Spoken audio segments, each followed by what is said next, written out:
남들에 비해 굴곡이 많이 진 탓에 지나가던 이가 보면 60이 아닌 80 아니냐고 할 정도로 제 얼굴에 지난 세월에 대한 아픔이 담겨 있습니다. 오늘은 입 밖에 내는 것조차 아픔이 되어 속으로 삼키기만 했던 지난날의 이야기를 해보려고 합니다. 듣는 이 또한 듣는 내내 상처가 될까 두려워 피해를 끼치는 거 아닌가 싶어 말하지 못했던 일인데, 죽은 사람 소원도 들어준다 하지 않습니까? 가여이 여기시고 한 번만 들어주세요. 저는 결혼하기 전까지의 모든 삶들은 평범했습니다. 남들이 하는 것 그대로 다 하며 살았고, 나이에 맞게 때에 맞춰 정해진 틀대로 살아왔죠. 결혼 또한 그랬습니다. 비슷한 형편을 가진 남성을 맞선으로 만나게 되었고, 몇 번 만나다 보니 생각이 크게 다르지 않아 같이 사는 동안 불편할 것 없겠다 싶어 결혼까지 하게 되었어요. 제 나이 때는 그랬습니다. 길게 연애를 해 결혼하는 사람이 극히 드물었었죠. 결혼을 하고 나니 남편이 어렵사리 꺼내는 말이, 결혼을 해 알콩달콩 사는 일만 남았던 남동생네 가족이 있었다고 합니다. 결혼 후에는 사업도 잘 풀려 승승장구했고, 남들을 비롯해 가족인 자신마저도 동생이 부러워 시기할 정도였다고 하더군요. 한 번에 이렇게 많은 행복을 누려도 될까 할 즈음 자식도 생겼다고 합니다. 전 이 모든 게 처음 듣는 거였습니다. 왜냐하면 결혼하는 그날까지도 남편의 동생은 한 번도 본 적이 없었거든요. 알고 보니 세 가족이 여행을 가던 날 밤 사고를 당해 남동생이 죽고 와이프와 아이만 겨우 살았다고 합니다. 아이를 데리고 나가버리는 바람에 그 후로 조카를 한 번도 만나볼 수 없었지만, 남편과 시댁은 마음 한구석에서 늘 그리워했다고 해요. 동생의 빈자리를 조카로 채워선 안 된다 생각하면서도 조카라도 만나서 데리고 살아야 동생에게 죄짓고 사는 것 같지 않을 것 같다 하더군요. 그래서 당신이 말하고자 하는 이야기의 요지가 무엇이냐고 물으니, 며칠 전 조카를 데리고 사라진 그 여자한테서 연락이 왔다고 합니다. 생활고로 힘들지만 어떻게든 아이만은 데리고 자신이 살려고 했지만, 밥을 굶은 지가 며칠째인지 셀 수도 없고 번듯한 집이 없어 지하철역에서 잠을 잔 날이 많아 아이에게 썩은 냄새가 날 지경이 되니 자신이 데리고 있겠다 욕심을 부리는 것이 아동학대는 아닐까 싶다면서요. 고아원에 보내기 전에 그래도 한 핏줄인 가족들에게 보내면 나쁜 꼴 없이 예쁨 받으면서 자랄 수 있지 않을까 하는 기대로 전화를 걸었다며 아이들 데려가 키워줄 수 없겠냐고 했다 합니다. 저는 너무도 당연하게 그러면 아이는 시부모님이 키우냐고 물었습니다. 남편이 우리가 키우면 안 되겠냐고 하더군요.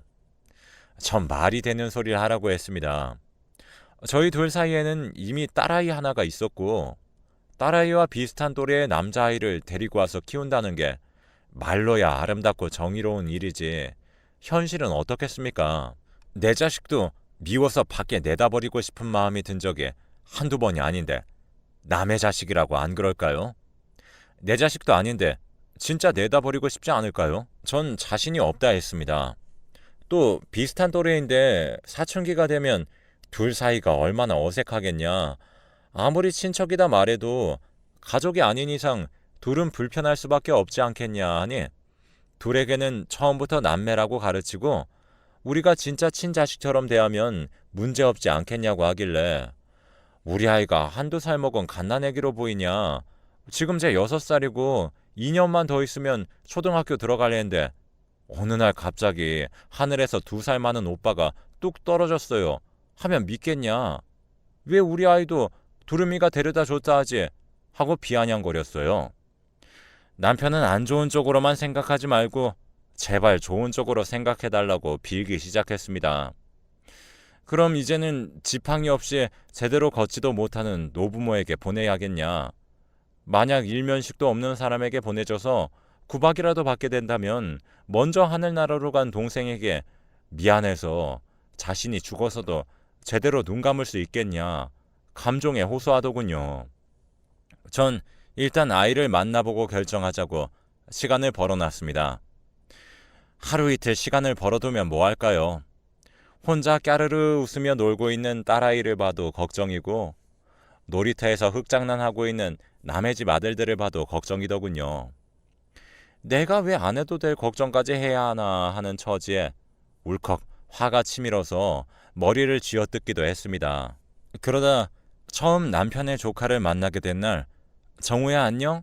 하니 그 아이가 눈만 꿈뻑이며 절 바라보더니 고개를 끄덕여 인사를 하더군요. 남편에게 이렇게 예쁜 아줌마는 누구냐고 물으며 저에게 관심을 보였습니다. 시부모가 먹으라고 준 과자도 자기가 먼저 먹기 전에 저에게 조금 나누어 주면서 이거 드세요 하는데 마음이 뭔가 뭉클하더라고요. 제 딸아이에게도 모든 걸 양보해 주면서 이건 말이지 오빠가 해줄게 하면서 상냥하게 대하는 모습에 마음이 흔들렸습니다. 그래도 아이를 데려다 키우겠다는 말이 선뜻 나오지 않아 그런 만남을 가진 지 5번쯤 되었을 때였어요. 가려고 하는 저의 재킷을 꼭 붙잡더군요. 오늘 가면 몇 밤 자고 다시 와줄 거냐고 묻는데 거기서 무너진 것 같아요. 이 아이는 내가 아무리 힘들고 괴로워도 데리고 키워야 할 운명인 것 같다 생각이 들어 그날 밤 짐을 몇 개 챙겨 데리고 왔습니다. 그렇게 정우를 포함해 4가족이 함께 살기 시작했어요.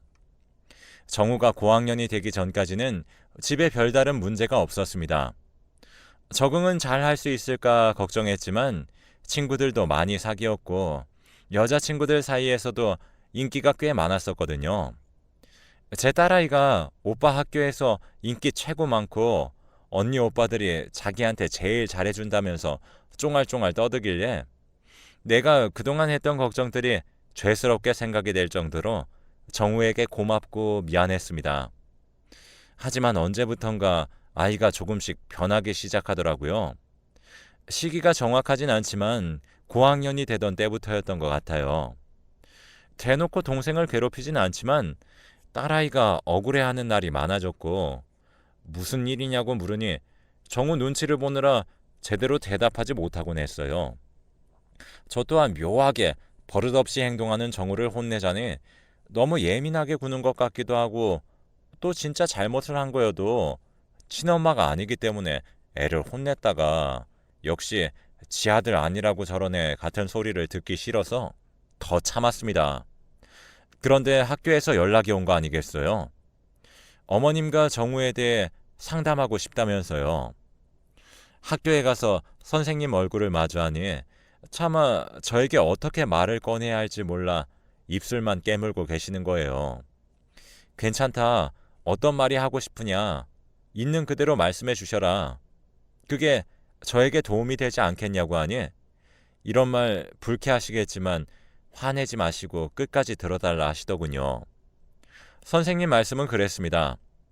정우가 또래 친구들과 잘 어울리고 성적도 좋고 또 이성 친구들에게도 인기가 많아 문제는커녕 모두 정우 반만 했으면 좋겠다 싶었다고 해요. 하지만 시간이 지날수록 정우가 드러나게 이렇다 할 문제 행동을 하진 않았지만 작게나마 정우 주변에서 끊임없이 사건 사고가 있었다고 해요. 친구가 다리를 접지른다거나 숙제를 잃어버리고 여자아이들끼리 사이가 와해된다거나 아니면 선생님 물건이 사라지는 등 그게 정우랑 무슨 상관이겠냐 했지만 희한하게 정우에게 무언가 불쾌감을 주었을 때 상대방에게 꼭 안 좋은 일이 일어났었다고 해요. 처음엔 괜한 짐작일 거다. 애먼 짐작으로 애 잡지 말자 싶기도 하셨지만 점차 그 대상이 커져가고 있었다고 합니다. 아무런 접점이 없던 아이에게 의도적으로 골탕을 먹이는 등 그 행위를 게임처럼 하더라는 거예요. 그 모습을 보고 있자니 어쩐지 싸한 마음이 들어 자신도 사람인지라 정우를 의도적으로 피하게 되었다고 합니다. 그랬더니 하루는 정우가 옆에 와서 다른 사람에겐 들리지 않을 정도로 선생님은 알죠? 그런데 선생님이 이래도 되는 거예요? 하길래 자신에게 해코지 할까 싶은 마음에 억지로라도 전처럼 대하려고 노력하고 있다는 거예요. 그러며 하는 말이 가족에 대한 이야기를 할 때마다 애가 달라지는 게 느껴진다고. 특히 엄마 이야기를 할 때면 애가 감정이 북받쳐 우는 날도 있었다고 하면서 혹시 가족 내에 무슨 일이 있는 거냐고 하시기에 솔직히 말씀드렸어요.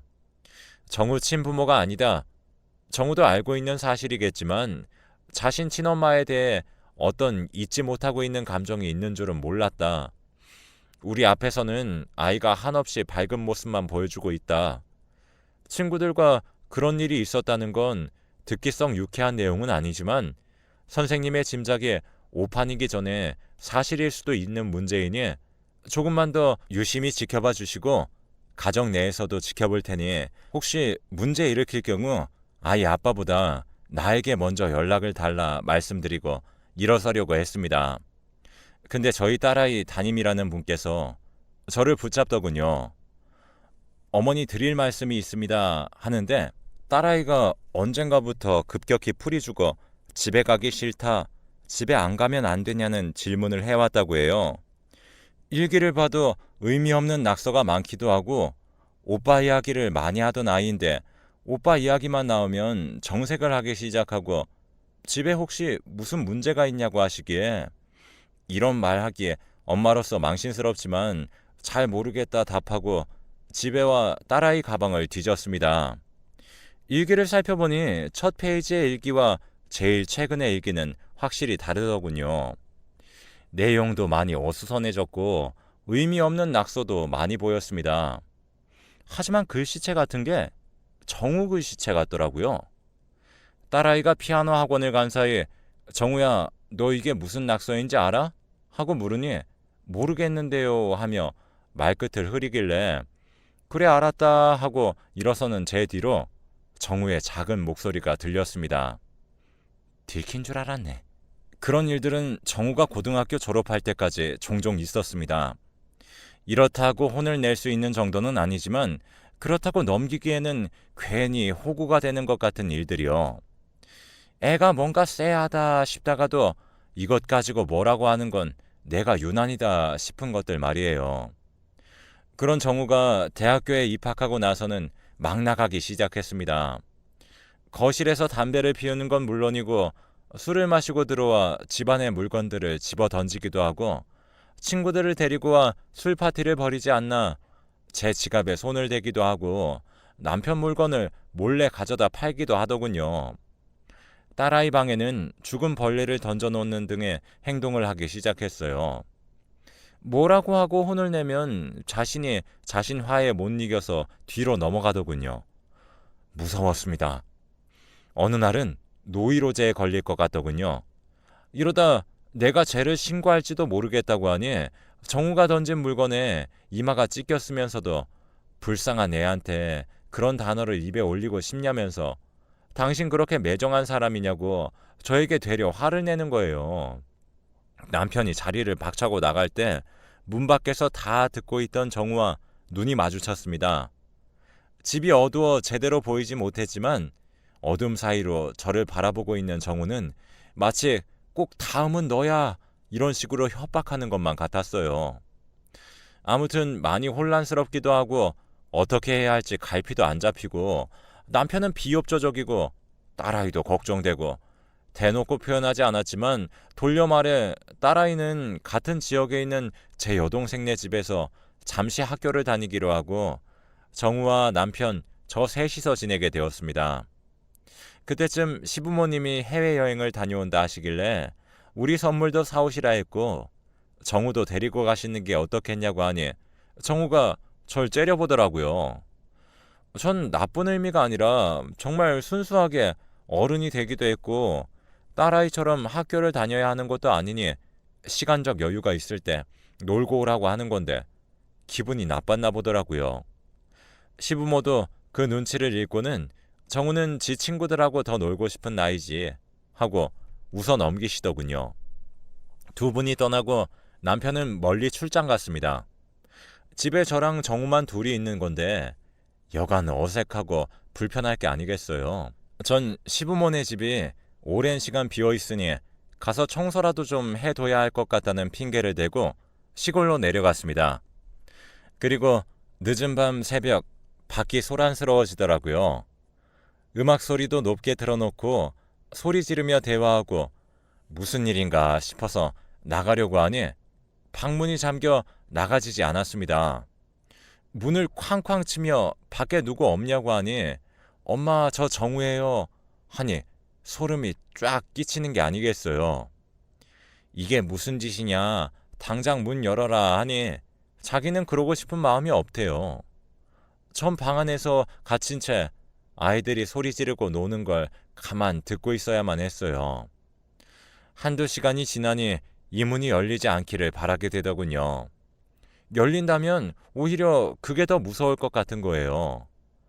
근데 밖에서 아이들끼리 떠들면서 하는 말이 정우가 계속 아니 우리 아빠라는 사람이 이런 식으로 아빠를 찾는데 저를 지칭하는 말을 할 때는 아줌마라고 하더군요. 이상하다 싶은 거예요. 남편은 삼촌이 아닌 아빠고 나는 엄마가 아닌 아줌마라니 그럼 우리 남편이 사실 아빠라는 건가 싶더군요. 아침 해가 뜰 무렵에는 하나둘씩 자기 시작해서 소음이 잦아들었고 정우가 그제서야 문을 열어주더군요. 딱 3분 기회를 줄 테니 서울에 올라가라고요. 자기는 친구들과 더 놀다 갈 테니 이런저런 잔소리할 생각이나 아니면 어른들에게 이런 일이 있다고 고자질할 생각이면 3분 후에 무슨 일이 일어날지 자기랑 겪어보겠냐고 하길래 떨리는 몸을 겨우 진정시키면서 집을 나섰어요. 정우가 배웅인지 몰라도 따라 나왔길래 차에 타서 문 밖으로 선 정우를 향해 시동을 걸며 물었습니다. 정우야, 내가 서운한 게 한 것 있니? 정우는 어이가 없다는 듯이 웃으면서 멍청한 거예요? 아님 순진한 거예요? 하기에 다시 물었습니다. 내가 너에게 상처를 준 것이 대체 무엇이니? 고칠게. 알아야 나도 고칠 거 아니니? 하니 정우가 하는 말이 아빠가 울며 불며 자기한테 빌기 전까지 오돌오돌 떨며 하루하루를 불행하게 살 건 너희 두 모녀라고 하는 겁니다.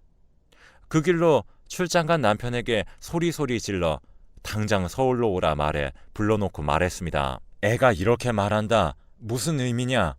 내가 최악의 최악까지 생각하기 전에 당신이 솔직하게 모든 걸 말해서 내가 불필요한 오해는 하지 않게 해줬으면 좋겠다 라고 말했습니다. 그러자 남편이 드디어 올 것이 왔다는 얼굴로 한숨을 푹 쉬더니 하는 말이 사실 저에게 조카라고 했던 정우는 조카가 아니라 자신의 친아들이라는 거예요. 어려서 부모님이 공장을 하셨었는데 그때 공장 다니던 누나를 만났었고 그 누나 사이에 있었던 아이라는 겁니다. 자신은 아이가 있다는 사실을 알기 전 부모님의 반대로 누나가 쫓겨나듯 해고를 당해 연락이 닿지 않아서 아이가 있는 줄도 모르고 살았었다고 해요. 그렇게 누나를 잊고 저를 만나 결혼하게 되었고요. 하지만 알고 보니 이렇다 할 가정도 없이 홀로 살고 있던 누나를 협박해 어디 시골 구석에 가둬두듯 귀양 보내놓은 게 자신 부모님이라는 거예요. 누나를 찾고 보니 집이 그렇게 열악할 수가 없었대요. 곰팡이며 먼지며 거미줄이며 화장실에서 나는 악취가 마당까지 나고 있었다고 합니다. 자신이 버려졌다는 사실과 환영받지 못하고 있음에 충격을 받아 모든 걸 내려놓고 살았던 모양이었다고 합니다. 그 와중에도 정우는 눈 동그랗게 뜨고 자기 할 몫의 말을 하며 엄마라고 보살피고 있었다고 해요. 밥 먹어야 한다. 볼 일은 화장실에 가서 봐야 한다. 나는 아빠 보고 싶지 않다. 가끔 오는 할머니 할아버지도 차라리 다신 안 왔으면 좋겠다. 그렇게 자신 엄마를 위로해 가면서요. 자신이 데리고 오겠다고 하니 정신을 놓은 와중에도 그런 일만은 절대 용납할 수 없다고 누나가 울며 불며 자신에게 매달렸고 정우 또한 엄마와 헤어지기 싫다고 했답니다. 하지만 차에 억지로 태워오는 길에 차분히 타일렀다고 해요. 네가 깔끔한 집에서 사는 게 효도야. 그래야 엄마도 돼지우리 같은 곳에서 벗어나 안정적인 곳에서 편안히 치료받을 것 아니니. 정말 엄마와 다시 살고 싶다면 네가 지금처럼 의젓하게 내 곁에서 잘 커준다면 그렇게 해주겠다고 약속하고 데리고 왔다고 해요. 아이에게 어른들의 민낯을 보여줘가며 어떻게 행동해야 할지에 대해 훈련을 시켰던 거죠. 정우는 크는 동안 아이 엄마는 요양병원에서 지냈다고 해요.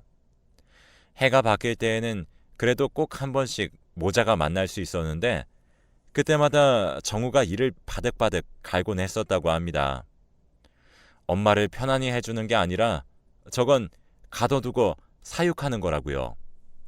어린아이 가슴에 해마다 대못이 박혀가던 것도 모르고 어딘지 모르게 울적해 보이는 날에 실없이 게임을 하지 않겠냐, 케이크 먹지 않겠냐는 등 애속도 모르고 철없어 보이는 말만 했으니 저를 얼마나 원망했을까요.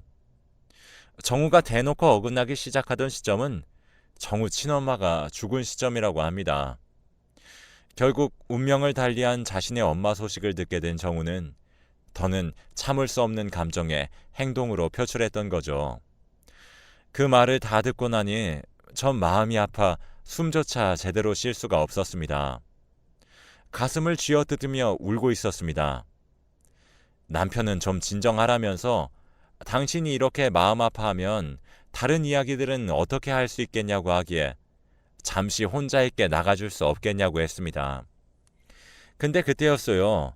남편이 나가기 무섭게 제 휴대전화가 막 울리더라고요. 보니 딸아이였습니다. 딸아이는 뒤도 돌아보지 말고 얼른 집 밖으로 나오라고 하더군요. 만약 나가다 아빠를 마주치면 잠시 공원 한 바퀴만 돌고 오겠다고 대충 둘러대고 얼른 이모네로 피신 오라고 하는 겁니다. 아무 내색도 하지 말고요. 설명할 시간이 없으니 얼른 최대한 자연스럽게 도망치라고 하는 딸의 목소리가 너무 애절해 알겠다고 하고 바로 행동에 옮겼습니다. 다행히 남편을 마주치지 않았고 전 동생네 집까지 잘 도착할 수 있었어요. 집에 도착하니 딸이 왜 이렇게 연락이 안 됐냐며 자기가 얼마나 걱정한 줄 아냐고 대성통곡을 하는 겁니다. 딸아이가 우느라 제대로 말도 못하니 동생이 분에 찬 얼굴로 목소리가 떨리는데도 또박또박 말하려 힘을 주더군요. 딸아이가 아무래도 정우가 이상해 집에 홈 비디오를 몰래 설치해놨는데 그걸 동생네 집에 가는 순간에도 해제하지 않고 혹시 몰라 틈나는 대로 보고 있었다고 해요. 제가 집을 비운 날 정우와 애 아빠가 작당 모의를 하더라는 겁니다. 정우 엄마처럼 요양병원에 가둬두고 편히 살자는 둥 저 사람이 알고 보면 재산이 많은데 그걸 우리끼리 나눠 가지자는 둥 그러면 나도 애비 노릇하는 거고 너한테 진빚 없다는 둥 그런 이야기를 하는 걸 보았다고 해요. 저는 너무 놀라서 손이 덜덜 떨렸습니다. 남편에게 전화가 오는 것도 받지 않고 있었고 아이와 같이 홈 비디오를 보니 제가 전화를 받지 않자 쌍욕을 하며 흥분하더군요. 너무 무서웠어요. 저런 사람인 줄도 모르고 몇 년을 함께 아이를 낳고 살았으며 제 앞에서 한 이야기 또한 모두 거짓이었다는 걸 안 이후로요. 엄마 아빠에게도 전화를 걸었습니다. 전화를 거니 저에게 대뜸 요즘 괜찮냐고 하길래 무슨 말씀이시냐고 하니 얼마 전에 애 아빠가 와서 아무래도 제가 이상한 것 같다고 병원에 가야 할지도 모른다는 식으로 말을 흘렸다고 해요. 괜히 어른들의 걱정에 잔소리처럼 느껴져 짐이 될까 노심초사하는 마음에 연락도 못하고 있었다고 하시기에 애 아빠와 모든 연락을 끊고 당분간 피하시라고 했습니다. 전 그렇게 남편과 이혼 소송 중에 있습니다. 저희가 가지고 있는 모든 증거는 법 앞에서 심증이고 불법이고 그렇더군요. 위자료 한 푼도 못 받아도 좋으니 제발 이혼만 해달라 비는 저에게 협박조로 말하기에 접근 금지 신청도 해둔 상태입니다. 참 사는 게 무섭습니다. 이 일이 잘 마무리된다 해도 제가 밖에 나가 사람들 눈을 맞추며 이야기를 할 수 있을지 잘 모르겠습니다. 저에게 왜 이런 일이 일어난 걸까 하느님을 참 많이도 원망했습니다. 이제는 상황을 받아들이고 더욱 독한 마음으로 소송 준비를 하려고 합니다. 딸아이에게도 동생에게도 부모님에게도 참 못난 모습 보이지 않고 용기 있게 마무리할 수 있도록 응원 부탁드립니다.